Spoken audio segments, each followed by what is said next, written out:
Hi guys, хар самбараа тавтаа морил та бүхэндээ энэ өдрийн мэндийг хүргэе. Өнөөдрийн та нартай ярих хэрэг бол аав нь өөрчлөгдсөн гэж итгэсэн ээж, аавтайгаа дахин уулзахдаа баярлсан хоёр хүүхэд. Энэ гэр бүлд дахин нэг боломж олдсон мэт санагддаг. Гэтэл хожим нь тэр шийдвэр тэдний төсөөлж байгаагүй аимшигтай үр дагавар төрөгдөг. Өнөөдөр би та нартай хүүхдийн хүчирхийлэлтэй холбоотой аимшигт хэргийн талаар ярьж өгөх болно. Ингээд та нар минь бэлэн бол өнөөдрийнхөө адгуусыг шүүлтээ эхлэе.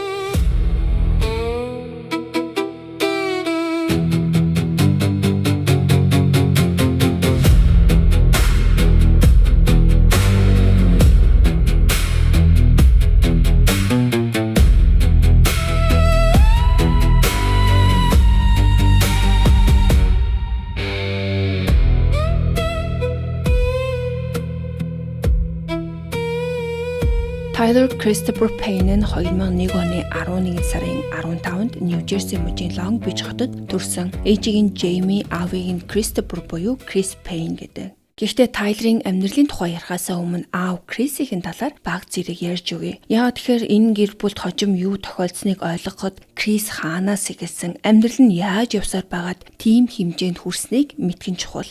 Крис өөрөө доктортой гэр бүлд өсөөгүй, түүнийг төрөөд удаагүй байхад ээж нь тархины ховд хавдартай гэж онцлогдож, Крисийг 14 сартай байхад нь нас барсан. Харин аав Форест нь архи их уудаг, гэртээч тэр бүр байдгүй хүн байсан. Крисийг 6 настай байхад аав нь Патриша гэх эмэгтэйтэй гэрэлсэн бөгөөд Патриша өмнөх амьдралаасаа 2 охинтой байсан. Эхэндээ Крис хойд ээжтэйгээ нэг их сайн харилцаатай байгаагүй ч яваандаа нилээн дотносон. Патриша түүнийг загсчлуулахаар авч явна, хамтдаа ч кино үздэг. Өсвөр наснда Крис хөл бөмбөг болон сакс тоглодог. Ер нь жирийн л нэг идэвхтэй хүүхэд байсан. За бүр сургуулийнхаа нэг төслийн хүрээнд асрамжийн газар сайн дурын ажил хийж өндөр наснуудад ном уншиж өгдөг байсан байна. Хамгийн сонирхолтой нь сургуулийн даалгавар нь дууссан хойно ч гэсэн тэр тийшээ үргэлжлүүлэн очдог байсан. Тэнтгийн хүмүүстэй сууж ярилцаад ном уншиж өгөх үнэхээр дуртай байсан. Тэгэхээр энэ үеийн Крисийн тухай сонсоход хожим өөрийнхөө хүүхдүүдэд юу хийх хүмбэ гэдэг ямар шинж тэмдэг харагддгүй. Харин ахлах сургуульд орсны дараагаас амьдрал нь өөр тийшээ эргэж эхэлсэн. Крис буруу хүрээлэлд орж харт амхийг хэрэглэж эхэлсэн. Форест болон Патриша хоёр хүүгээ татаж авах гэж чадах бүхнээ л хийсэн. Янз бүрийн эмнэлгийн хөтөлбөр, каунслинд явуулж эмчилгээнийхэн зардлыг төлөхийн тулд бүр байшингаа 2 дахь удаага барьцаалсан түүхч байдаг. Гэхдээ энэ бүхэн нь төдийлөн үр дүн авчираагүй. 94 он гэхэд Крис дөнгөж 15-аас 16 настай байсан мөртлөө гэр бүлийн хүчирхийлэл, харт амх, согтуурал гундаатай холбоотой хэд хэдэн зөрчилд аль хэдийнэ холбогдсон байсан. Ингэж явсаар 2000 онд Аризонод Jamie гэх эмэгтэйтэй танилцсан. Тэдний харилцаа хурдан эхэлж удалгүй Jamie жирэмсэн болсон. Гэхдээ жирэмсэн болсон үеэс нь Крисийн өөр нэг тал илүү тод гарч эхэлсэн. Тэр Jamie-д улам ширүүн хандаж сүүлдээ гар хүрч эхэлсэн. Jamie ч энэ байдлаас гарахгүй бол улам дордно гэдгийг ойлгосон. Ингээд Крисийг орхиод Аризоногоос Нью-Жерси муж руу буцсан. Тэр Нью-Жерсид буцаж очиод 2001 оны 11 сарын 15-нд хүүгээ төрүүлсэн. Энэ нь бол Tyler Christopher Payne. Tyler төрсний дараа Jamie Крис рүү залгаад хүүтэй болсныг нь хэлсэн. Тэгэхэд Крис өмнөхөөсөө тис өөр болсон хүн юм шиг Jamie-д ярьж эхэлсэн. Би өөрчлөгдсөн, алдаагаа ойлгосон, гэр бүлээ буцааж авмаар байна. Намайг уучлаарай гэх мэт зүйлийг ярьж эхэлсэн. За Jamie ч магадгүй хүүхэдтэй болсноороо үнэхээр өөрчлөгдсөн юм болов уу гэж бодсон. Тэгээд түүнд дахин нэг боломжийг өгөөд Тайлер аваад Аризона руу буцсан. Буцаж очиод хэдхэн хоногийн дараа 2002 оны 1 сарын 25-нд Jamie Крис хоёр гэрэлсэн. Удалгүй Jamie дахин жирэмсэн болсон. Гэтэл тэр сайхан амлалтууд маш хурдан алга болсон. Крис дахиад хүчирхийлж эхэлсэн. Уурлахаараа Jamie руу гартаа таарсан юу л энэ тэрийг шийддэг. Нэг удаа Jamie-гийн нүд хөөгцсөн байхад хүн юу болсныг асуухад Крис бүр Jamie-д хариулагч боломж өгөхгүй. Өмнөөс нь хаалга мөрөгцсөн юм а гэж тайлбарласан. Ийм орчинд Jamie 2 дахь хүүхдээ төрүүлсэн. 2002 оны 10 сарын 18-нд Тусан хотод тэдний охин Ариана мэндэлсэн. Гэтэл Ариана төрөөд удаагүй байхад болсон нэг явдал Jamie-г энэ харилцааг үнэхээр дуусгах ёстой гэдгийг нь ойлгуулсан. Нэг өдөр Jamie дөнгөж төгсөн Арианагаа тэрвэрсэн байхад Тайлер уйлж эхэлсэн. Крис ууртаа орж ирээд Тайлерыг аргалахыг шаардахад Jamie эхлээд Арианаг унтуулчаад хүүдэрээ очно гэж хэлсэн. За ердөө л энэ үг Крисийг галзууруулахад хангалттай байсан. Jamie хүүхдэд тэрвэрсэн хിവэрэ байхад Крис нүүрлүүн толгоогоороо хүчтэй зогссон. Энэ цохилтноос болоод Жеймигийн хамар нь хугарсан. Гэхдээ хамгийн аимшигтай нь тэр үед түүний гарт дөнгөж төрсөн охин Ариана байсан. Джеймс харин азар охиноо алдаж унгаагаагүй. Хичнээн хүчтэй цохиулсан ч хүүхдээ тэрвэрсэн чигээрээ үлдсэн. Харин Крис өрөөнөөс гарах үед Ариана ээжийнхээ цусанд бодогдсон байсан. Энэ удаа өмнөх шигээ үлдээгүй. Шууд цагдаад хандаж Крисийн эсрэг хамгаалтын захирамжийг авч дараа нь салах өргөдлөө өгөөд Тайлер Ариана хоёрын бүрэн асран хамгаалах эрхийг өөр дээрээ авчиж чадсан. Ингээд дараагийн 3 жилийн турш Жейми хүүхдүүдээ ганцаараа өсгсөн. Харин Крис тэр бараг л ор сурггүй алга болсон. Тэр 3 жилийн хугацаанд Жейми, Тайлер, Ариана 3 өөрсдийн гэсэн амьдралтай болсон. Ганц бие ээжийн хувьд мэдээж амаргүй байсан ч хүүхдүүд нь аз жаргалтай байсан юм шиг харагддаг. Тайлер ээжтэйгээ хоол хийх дуртай бас Scooby-Doo-гийн үнэнч фан. Ариана харин зураг зурж будаж суух дуртай хүүхэд. Өөрийн зурсан бүх зураг хийдэг жижигхэн цүнхтэй тэрийгэ хаашаач явсан авч явдаг байсан. Хоёр хүүхэд хоорондоо маш дотно. 2005 оны зул сарын баяр болохоос өмнө хэдхэн 7 хоногийн өмнө Жейми гэртээ хүүхдүүдэд жигнэмэг хийж байтал утсан дуурсан. Харин залгсан хүн нь бараг 3 жил ор сурггүй алга болоод байсан. Түүний экс нөхөр хүүхдүүдийнх нь аав Крис байсан. Крис тухайн үедээ хүүхдийн тэтгэмжинд ойролцоогоор $19,000 төлөх өртөө болсон байсан. Тэгээд дээрээс нь Жейми салснаасаа хойш түүнтэй бараг ярьж байгаагүй болохоор гинэт тэрний дууг нь сонсоод л дотор нь пал хийсэн гэдэг. Гэхдээ Крис энэ удаа өмнөх шигээ байгаагүй. За ядчил уцаар тэгж сонсогдоогүй. Тэр маш тайван боломжийн ярьж эхэлсэн. Амьдралаа цэгцэлсэн Рейна гих найз бүсгүйтэй болсон, дундаасаа нэг хүүтэй өөрийн гэсэн ажилтайч болсон гэж ярьсан байна. За энэ бүхнийг сонсоход Жеймид Крис яг л өөрчлөгдсөн юм шиг санагдсан байж болох юм. Харин Крис хүүхдүүдтэйгээ дахин уулзмаар байгаа хэлсэн. Тайлер болон Ариана хоёрыг өөрийнхөө хүүтэй харин тэдний дүүтэй танилцуулмаар байна гэж хэлсэн. Гэхдээ Жейми бол шууд хүүхдүүдэд аваачаад өгөөгүй. Эхний уулзалтыг олон нийтийн газар цэцэрлэг түрээлэнд хийсэн. Харин тэр үед Крис баг хүүгээ дагуулж ирсэн. Жейми хүүхдүүдтэй аавыг нь танилцуулахад Крис доош сууж гараад илгэсэн. Тайлер Ариана хоёр ч гэсэн шууд аав руугаа гүйж очиод удалгүй тоглож эхэлсэн. За энэ уулзалт бол маш сайхан өнгөрсөн. Ямар ч хэрүүл асуудал байгаагүй. Тэгээд Крис хүүхдүүд рүүгээ уцаар ирдэг болж энэ харилцаа баг багаар үргэлжилсэн. Сар орчмын дараа Жейми хүүхдүүдийг Крис Рейна хоёрынд нэг шөнө хонуулах хэмжээнд хүртэл итгэж эхэлсэн. Тэр хонолтож гисэн сайхан өнгөрсөн. Хүүхдүүд нь айгүй тийм нэг аз жаргалтай буцаж ирсэн. Тийм болохоор хэдэн 7 хоногийн дараа Крис бүтэн амралтын өдрөөр хүүхдүүдийг авч болох уу гэж асуухад Жеймид татгалзах ямар нэгэн шалтгаан байгаагүй. Жейми хүүхдүүдийг хүргэж өгөхөд Крис гэртээ байгаагүй ч Рейна тэнд байсан. Жейми хоёр хүүхдээ твэрж хайртай гэдгээ хэлээд томоотой байгаараа гэж захиад явсан. Маргааш нь Жейми залгаж хүүхдүүдэд шалгахад хоёулаа маш аз жаргалтай сонсогдсон. Ариана аавынхаа авч өгсөн шинэ хувцсыг талаар догтлон ярьж Тайлер Ариана хоёр уцаа булаацалтан ээждээ юу хийсэн, ямар хөвгөлтэй байгаагаа ярьж байсан. Харин дараагийн өдөр нь Крис өөрөө залгаж ажлынхан нэг хүний хүүхдийн төрсөн өдөр болох гэж байгаа болохоор Тайлер болон Ариана хоёрыг дагуулад тэр парид аваачаад гэртээ дахиад тэг шөнө хонуулж болох уу гэж асуусан байна. Жейми эхнээ жоохон эргэлзсэн ч гэсэн эцэстээ зөвшөөрсөн. Гэхдээ тэр шөнө өнгөрсний дараа Крис хүүхдүүдийг буцааж өгөөгүй. Дахиад нэг өдөр өнгөрөхөд бас л өгөөгүй. Жейми хүүхдүүдээ авах гэж уцтах болгонд ямар нэгэн шалтак гарч ирнэ. Тэгээд л Жейми ямар нэг зүйл буруу байгааг мэдэрч эхэлсэн. Гэхдээ энэ удаа тэр хүлээгээд суугаагүй, шууд цагдаад хандаж өөрөө ч гэсэн Крисийн гэрийн гадаа очсон. Цагдаа нар дотгош орж Кристтэй ярилцаж байх хооронд Жейми харин гэрийн гадаа хүүхдүүдээ хүлээж байсан. Гэтэл цагдаа нар буцаж гарч ирэхдээ хүүхдүүдийг нь авчраагүй. Харин Жеймид өөрт нь асуудал үүссэн гэдгийг хэлсэн байна. За CPS буюу хүүхд хамгааллын байгууллага Жеймигийн эсрэг хэрэг нээгдсэн. Тэгээд тэр гомдлыг гаргасан хүн нь Крис өөрөө. Хүүхдүүдийг хэдхэн хоног байлгахаар авсан Крис тэднийг буцааж өгөхийн оронд нийгмийн халамжийн байгууллагад очоод Жеймиг хүүхдүүдэд өсгөх чадваргүй ээж гэж мэдээлсэн байсан байна. Уг нь энэ үед Жеймид Тайлер болон Ариана хоёрын бүрэн асран хамгаалах эрх нь хിവэрэ байсан. Гэсэн ч тэр хүүхдүүдэд авчиж чадаагүй. Цагдаа нар бүр Жеймиг Крисийн гэрт дахин ирүүл чи өөрөө баривчлагдаж магадгүй шүү гэдгийг хүртэл анхааруулсан байна. Джейми бүр айж сандраад бүхэл зүйлийг тайлбарлах гэж оролцсон. Тэр Крисийг өмнө нь өөрийг нь хүчирхийлж хамгаалтын захирамж хүртэл авч хүүхдүүдийн бүрэн асран хамгаалах эрх нь өөрт нь байгаа гэдгийг чсэн хэлхийг оролцсон. Гэхдээ харамсалтай нь тэр өдөр Джейми хүүхдүүдээ авч чадаагүй. Ингээд Тайлер болон Ариана хоёр Крисийн гэрт үйлдсэн. Ингээд энэ өдөр энэ мөч Джеймигийн хувьд хүүхдүүдэд харсан хамгийн сүүлчийн мөч нь болдог. Өдөр хоног нь 7 хоног болж 7 хоног нь сар болж тэс бүр сүүлдээ бүтэн 1 жил болдог. Джейми хүүхдүүдтэйгээ уулзаж чадахгүй хിവэрээ. Тэгээд 2007 оны 2 дугаар сард Джейми телевизийн мэдээ үзэж байгаад нэг мэдээг олж хардаг. Нэг хадгалалтын агуулгаас цогцос олдсон мэдээ. Харин байршлыг нь сонсмогцоол Джеймигийн хувьд маш муу зүүн совин төрсөн. Яагаад тэгэхээр энэ бол Кристтэй анх гэрлэж байхдаа хамт ашиглаж байсан хадгалтын газар.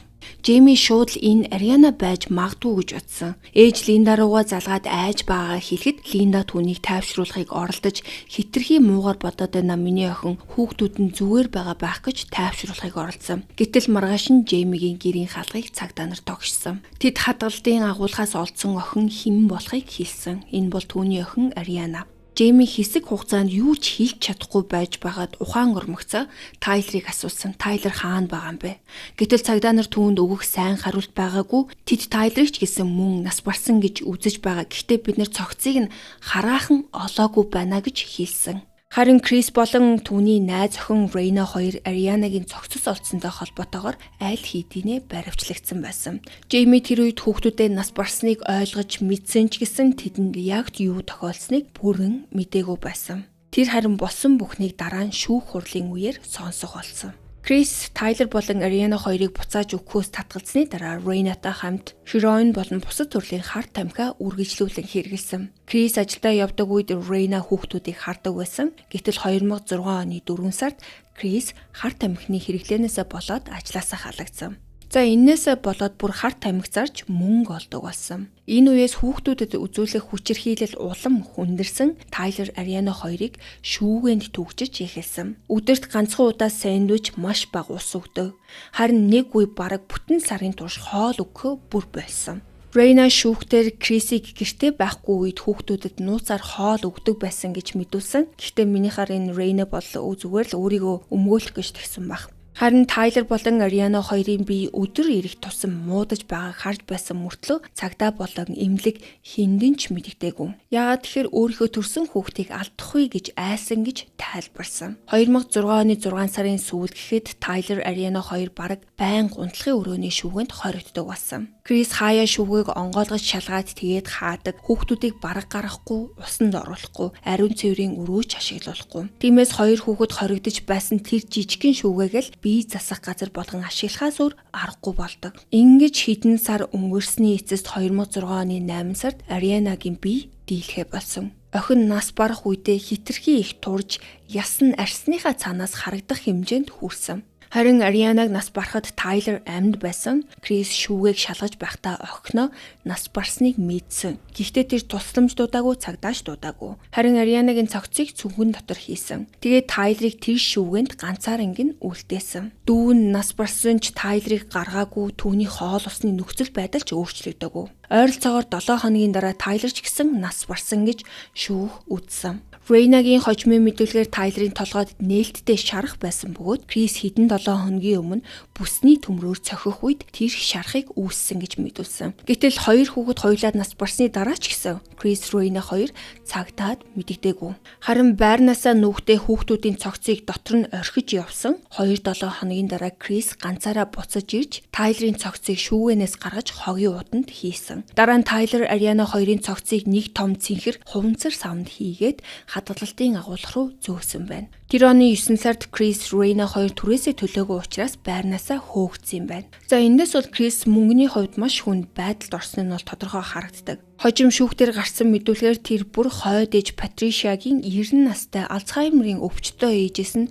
мөнгө авах гэж оролцсон нь нотлогдсон. Крис хөгшөнд байранд нь хулгай орсон учраас мөнгө хэрэгтэй гэж хэлсэн. Гэтэл үнэн хэрэгтэй байрнаасаа хөөгдсөнтэй холбоотойгоор мөнгө хайж байсан. Удалгүй хадгалалтынхаа агуулгын төлбөрийг ч гэсэн төлж чадгаа болсон. Ингээд нэг өдөр агуулгын ерөнхий менежер төлбөр нь төлөгдөөгүй хэсгийн эд зүйлсийг шалгаж байхдаа том цэнхэр савыг олсон байна. Савны хажуухан байхад л хүчтэй ялзарсан үнэр гарч байсан. Түүний хөдлөхөд дотор нь шингэн цалгиж байгаа юм шиг чимээ сонсогдсон.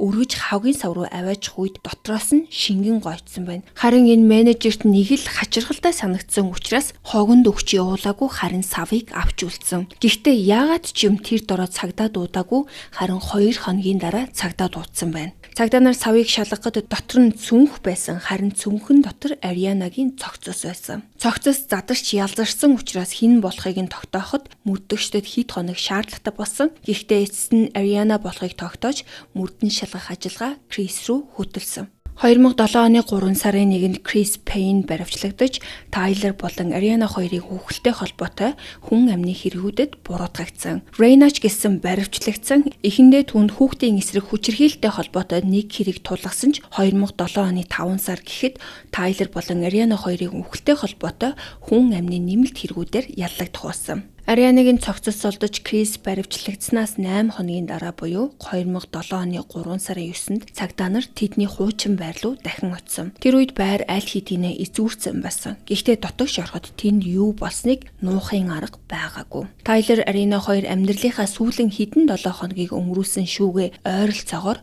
1.8-ыг харьцан 1.5 метрийн хэмжээтэй байсан. Тэр жижигхэн зайнаас ялзарсан үнэртэж шалны хивсэнд биеэс гарсан шингэнд нефт норсон байсан. Ханан дээр хатсан цусны мөр байсан бөгөөд шүүгээний шал бүхэлдээ бохирдсон. Харин нэг хананд жижиг дөрвөлжин нүх гаргасан байсан бөгөөд дотор нь хүний үс өтгөн байсан байна. Джеймигийн ярьснаар үүнээс гадна өөр нэг мөр байсан. Хүүхдүүд хумсаараа ханыг маажиж гарах гэж оролцоор нүх гаргасан байсан гэдэг. Өөрөөр хэлбэл Тайлер Ариана хоёр зүгээр тэр шүүгэнд хүлээгээд байж байсан юм биш. Тэндээс гарахын тулд өөрсдөө ханыг хүртэл маажиж байсан гэсэн үг. Шүүгээний гаднах шалан дээр ч гэсэн том толбнууд байсан. Мөн мөрдөгчд тагтан дээрх жижигхэн агуулгахнаас цусны нэмэлт уул мөрийг илрүүлсэн. Тэр үед Арианаг хаан байсныг цагдаа нар аль хэдийнэ мэдэж байсан бол харин Тайлер хаан байсан юм байна. Цагдаа нарын мөрдөн шалгалтаар Крис 2 цагдцыг агуулга руу авчирч тус нь 2 өөр савнд хийсэн гэж үзсэн. Дараа нь сэжиг төрүүлэхүн тулд тэр 2 савыг нэг нэгээр нь хогонд хаяхаар төлөвлөж Тайлерийн цогцыг эхлээд хаясан. Энэ нь бол түрүүнд дурдсан агуулгын менежер хаях гэж байсан тэр хог. Гэхдээ Крис тухайн үед агуулгын түрээсийн мөнгөө нэлээд хугацаанд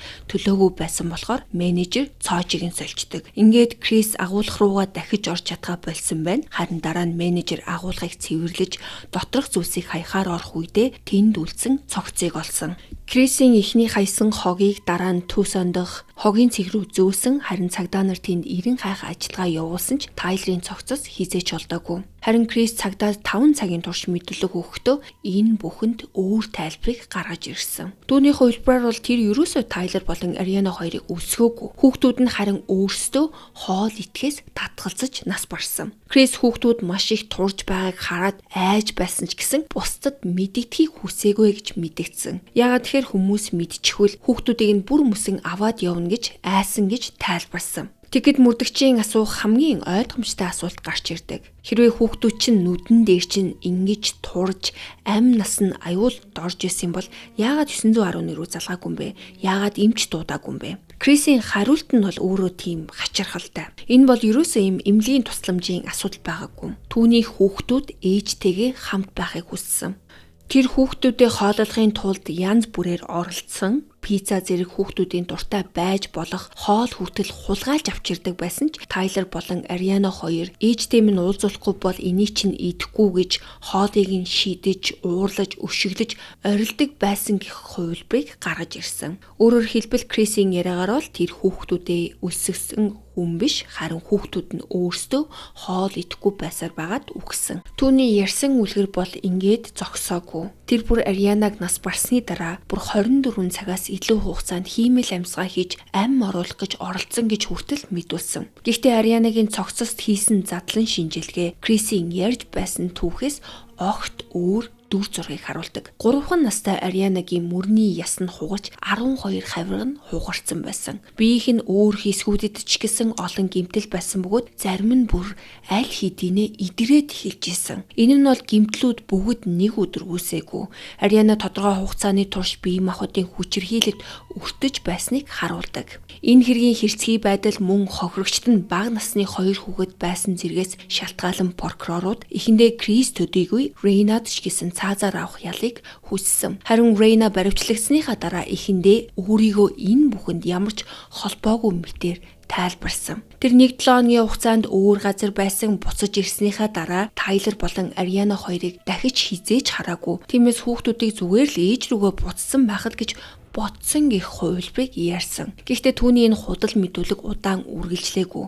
Рейна мэдүүлгээ өөрчилж эхэлсэн. Эцэст нь 2008 оны 8 сарын 25-нд 2 дугаар зэргийн 2 удаагийн аллагын хэрэгт гин бурууга хүлээн зөвшөөрч прокурортой тохиролцоо хийсэн. Тохиролцооны дагуу түүнд тус бүр 22 жилийн ял оноос нь ч 2 ялыг зэрэг идэлхэр болсон учраас нийтдээ зөвхөн 22 жилийн хорих ялыг авахар болсон. За харин үүний хариуд Рейна Крисийн эсрэг шүүхтэр мэдүүлэг өгөхөөр зөвшөөрсөн. Тэр Крисийг хүүхдүүдэд хоол ус өгөхгүй байхыг нь мэддэг байсан. Харин Крист эн чин буруу гэж хэлэх болгонд Крис эднэр миний хүүхдүүд болохоор чамд ерөөсөө хамаагүй гэсэн утгатай хариу өгдөг байсан гэж мэдүүлсэн байна. Рейнад ял оноохын өмнө шүүх танхимд түүний бичсэн захидлыг уншсан. Тэр захидалд Тайлер болон Ариана хоёрын үхэлд өөрийн оролцоотой байсандаа сэтгэл нь шархалж ичиж байгаагаа бичсэн бөгөөд амьдралаа бурханд зориулсан тухайгаач дурдсан. Джейми бол энэ хүний шүүх хуралд оролцоогүй, харин Крисийн хойд ээж Патриша хохирогчийн гэр бүлийг төлөөлөн үг хэлсэн. Патриша шүүгчид 22 жилийн ялыг хэтэрхий хөнгөн байсныг сануулад Крис Рейна хоёрын амьд үлдсэн хүүг харах бүрд болсон бүх зүйл эргээд санагддаг гэдгийг хэлсэн. За ямар ч байсан ингээд Рейнагийн хэрэг дууссаны дараа гол шүүх хурал буюу Крисийн хэрэг 2009 оны 2 сард эхэлсэн. Түүний эсрэг байсан баримт бол асар их.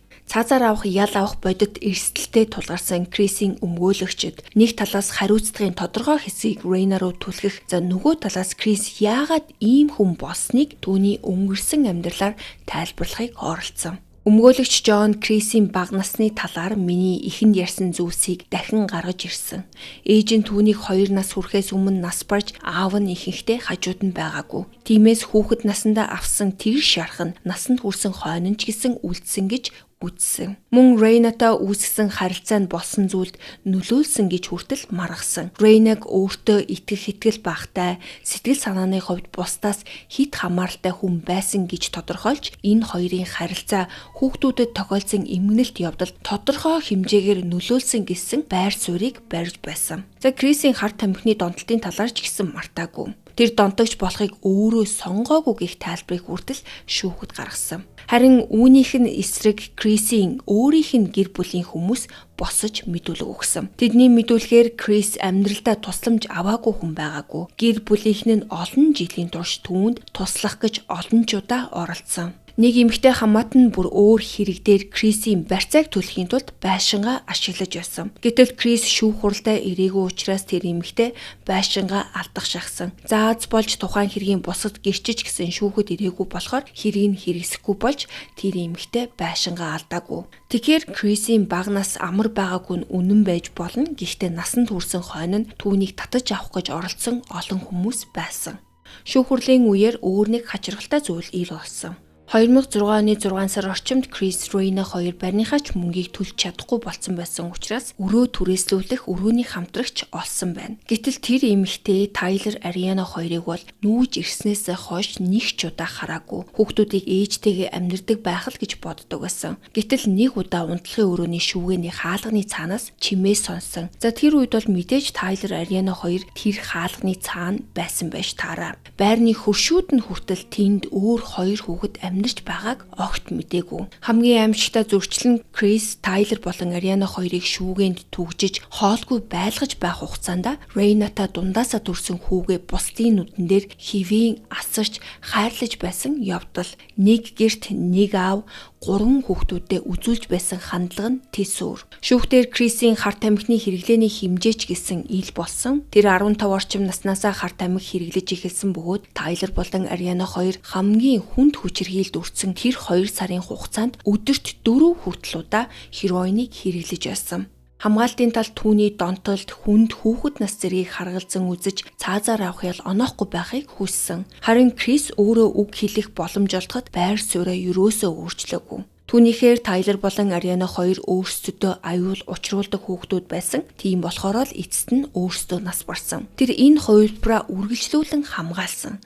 2009 оны 3 дугаар сард Pima County-гийн тангарагтны шүүх ердөө 3 цаг хагасын турш хилэлцээд шийдвэрийг гаргасан. Chris Payne 2 хүн амны хэрэгт буруутай. Мөн 2 цогцос нуусан хэрэг болон хүүхдийн эсрэг хүчирхийлэлтэй холбоотой 3 хэрэгт буруутай гэж тогтоогдсон. 2009 оны 4 дугаар сард ялын шийдвэр гарч Тайлерийн амийг хөнөөсөн хэрэгт нэг цаазаар авах ял. Арианагийн амийг хөнөөсөн хэрэгт дахин нэг цаазаар авах ял. Шийдвэрийг уншиж байхад Крис ямар ч сэтгэл хөдлөл үзүүлээгүй. Түүнийг цаазаар авах ялтай холбоотойгоор хэрэг нь автоматар давж заалдах шатанд очсон. Гэхдээ давж заалдах хүсэлт нь эцэстээ хэрэгсэхгүй болсон. 2026 оны байдлаар Крис Аризона мужийн шоронд цаазаар авах ялаа хүлээж байгаа бөгөөд одоогоор цаазлах өдөр нь товлогдоогүй байгаа. Гэхдээ Крист ял орноосноор энэ хэрэг дуусаагүй. Яагаад гэвэл Джеймид өөр нэг асуулт байсан. Хүүхдүүд нь яаж бүтэн жилийн турш алга болсон? Яагаад бүрэн асран хамгаалах эрхтэй ээж хүүхдүүдэд авах гэж очиод өөрөө буцаад явсан болоо? Тэгэд хамгийн гол нь Крисийн талаар хин шалгасан. Джейми хүүхдүүдийнхаа үхэл төрийн байгууллагын алдаа нөлөөлсөн гэж үзээд хүүхэд хамгааллын төв болон Тусоны цагдаагийн хилцээний эсрэг шүүхэд хандсан. Энэ шүүх ажиллагааны үеэр хүүхэд хамгааллын ажилтан Синдигийн хийсэн зүйлс нь ил болсон. Синди 2005 оны 10 сард Джеймиг хүүхдээ үл хайгарсан байж болзошгүй гэсэн үндэслэлээр шалгаж байсан. За бид нар бол энэ мэдээллийг Крис өгснийг мэднэ. Харин энэ цаг үед Крис юу ч болоогүй юм шиг Джеймитэй сайхан хандаж хүүхдүүдтэйгээ уулзаж байсан. Хүүхэд хамгааллын төвийн ажилтан Синди тэдний гэрт очиход Тайлер Ариана хоёр гэртээ цаг агаартай тохирсон хувцастай эрүүл харагдаж байсан. Гэсэн ч Синди Джеймиг харт амх хэрэглэж байж магадгүй гэж сэжгэлсэн. За үүний нэг шалтгаан нь бол Джеймигийн нүүрэн дээр нь байсан шарах сорин маягийн зүйлс байсан. Джейми өмнө нь харт амх хэрэглэж байснаа нуугаагүй ч 2003 оноос хойш цэвэр байгаа гэдгээ хэлсэн байна. Харин тэр харт амхны шээсний шинжилгээ өгөхөд хариун сөрөг буюу харт амх хэрэглээгүй гэсэн дүгнэлт гарсан. Гэтэл Синди уг шинжилгээний сорцыг өгөхөд Джеймиг 3 өдөр зарцуулсан гэсэн үндэслэлээр бүртгэлдээ эерэг буюу харт амх хэрэгэлсэн гэж тэмдэглэсэн. Үүнээс хэдэн сарын дараа 2006 оны 2 сарын 6-нд Синди Крис рүү өөрөө залгаж хүүхдүүдийн асран хамгаалах эрхийг авах хүсэлт гаргахыг санал болгосон. За харин энэ өдрүүд бол Крис хүүхдүүдэд амралтын өдрүүдээр байлгаж байсан тэр өдөр. За минийх орол Крис энэ утасны дуудлагыг авчаад үүнээс хойш хүүхдүүдэд Джейми рүү буцааж явуулаагүй байгаа юм. Энд харин байсан нэг асуудал нь бол энэ Синди гэдэг хүүхэд хамгааллын төвийн ажилтан Кристтэй нэг ч удаа биежилж уулзаагүй. Гэмт хэрэг хийсэн түүхийг нь шалгаагүй. За мөн Крисээс харт амхны шинжилгээ юу ч аваагүй. За өөрөөр хэлбэл Джеймиг харт амх хэрэглэж байгаа эсхийг шалгаж сөрөг гарсан шинжилгээг нь хүртэл асуудалтай гэж үзсэн мөртлөө хүүхдүүдийн аав болох Крисийн өнгөрсөн болон тухайн үеийн харт амхны хэрэглэг ижил хэмжээнд шалгаагүй гэсэн үг. За энэ бүх үнэн ил болж хүүхэд хамгааллын төвийн эсрэг үүсгэсэн энэ зарга нь үргэлжилж байх үед Джейми өөрөө нэг асуудалд орчдөг. Юу гэхээр Джейми crystal meth болон харт амхны хэрэгсэл эзэмшсэн байж болзошгүй гэсэн үндэслэлээр Pima County-гийн шорон цаатуулагдсан. Цагдаагийн мэдээлэлээр Джейми харт амхтай холбоотой байж болзошгүй нэг байшингаас 2 эрэгтэйтэй хамт машин цууж гарч явсан. Тэр машиныг ойролцоогоор 3 км-ийн зайд замын хөдөлгөөний зөрчлөөр зогсоосон. Харин машинд нь нэгжлэг хийхэд 18.5 г crystal meth олдсон. Гэхдээ харт амх Джейми дээрээс олдоогүй. Тэр харт амх нь машиных нь тээшинд байсан. Джеймигийн өмгөөлөгч түүнийг тэнд харт амх байсныг огт мэдээгүй уг бодис жолоочих байсан гэж тайлбарсан. Жолооч нь ч гэсэн хар тамхи өөрийнх нь байсан гэдгийг хүлээн зөвшөөрсөн. Тиймээс өмгөөлөгчийн байр суурь бол маш тодорхой байсан. Жейми буруу хүмүүстэй нөхөрлөж явсан байж болно. Гэхдээ тэр машинд байсан хар тамхи түүнийх байсан гэдэг нь өөр асуудал. За ер нь тэгээд Жейми өөрөө ямар ч алдаа гаргасан байлаа гэсэн тэр нь бол хүүхэд хамгааллын төв Тайлер болон Ариана хоёрын хэрэг дээр зөв ажилласан эсэх асуудлыг өөрчлөхгүй гэж өмгөөлөгчдийн тал нь үүдсэн. За харин удалгүй Жеймид холбогдох хар тамхины хэргийг хэрэгсэхгүй болгосон. Харин хүүхэд хамгааллын төвийн эсрэг нэхэмжлэлд эцэстээ тохиролцоонд хүрч Жеймид $1 сая нөхөн төлбөрийг олгосон. За харин Тусоны цагдаагийн хилцээний эсрэг гаргасан хэрэг өөрөөр дууссан. 2010 онд Pima County-гийн дээд шүүхийн шүүгч уг нэхэмжлийг хэрэгсэхгүй болгосон. 9 хуудас шийдвэртэй шүүгч тухайн үед цагдаа нар Крисийн асрамжинд хүүхдүүдийг үлдээснээр ноцтой хор хохирол учирна гэдгийг харуулах хангалттай баримт байгаагүй гэж үзсэн. Энэ бүх шүүх ажиллагаа олон жил үргэлжилсэн. Гэхдээ тэр хооронд Жейми болон тэдний ойр дотны хүмүүс Тайлер болон Ариана хоёртой салах ёс хийх хэрэгтэй болсон. 2007 оны 8 сарын 25-ны бэм гарагт Тусон хотын оршуулгын үйлчилгээний газарт нар жаргах үеэр нээлттэй дурсгалын ёслолыг зохион байгуулсан. Тэр өдөр Жейми 2 хүүхдэд дурсаж 2 цагаан тагтааг нисгсэн. Үйлчилгээний газар дотор жижигхэн ширээ засаж тэр ширээн дээр Scooby-Doo-гийн чихмэл тоглоом, хос, шар гутал, гялалзсан мөнгөлөх цүнх, жижигхэн тоглоомон мотоцикл өрөөтэй байсан. Эдгээр нь бол зүгээр нэг хүүхдийн зүйлс байгаагүй. Миний өнөөдрийн ярьсан Тайлер болон Ариана хоёрын амьдралынх нь жижигхэн хэсгүүд тэнд үлдсэн. Харин арын ханан дээр зургнууд нь ээлжлэн гарч байсан. Тайлер болон Ариана хоёрын инээж байгаа, усанд тоглож байгаа, Халлоуиныхаа хувцастай байгаа зураг болон төрсөн өдрийн бялуу идэж байгаа зургнууд. Тэр орой Жейми 2 тагтааг тэнгэрт нисгэхдээ зөвхөн 2 хохирогчтой салах ёс хийгээгүй. Тэр өөрийнхөө 2 хүүхэдтэй салах ёсыг хийсэн. Ингээд өнөөдрийн минь та нартай бэлдсэн дугаар үүгээр өндөрлөж байна. Өнөөдрийнхөө дугаарыг эхнээс нь дуустал нь сонссон та нартай баярлалаа. Дараагийнхаа дугаараар уулзлаа. Баяртай.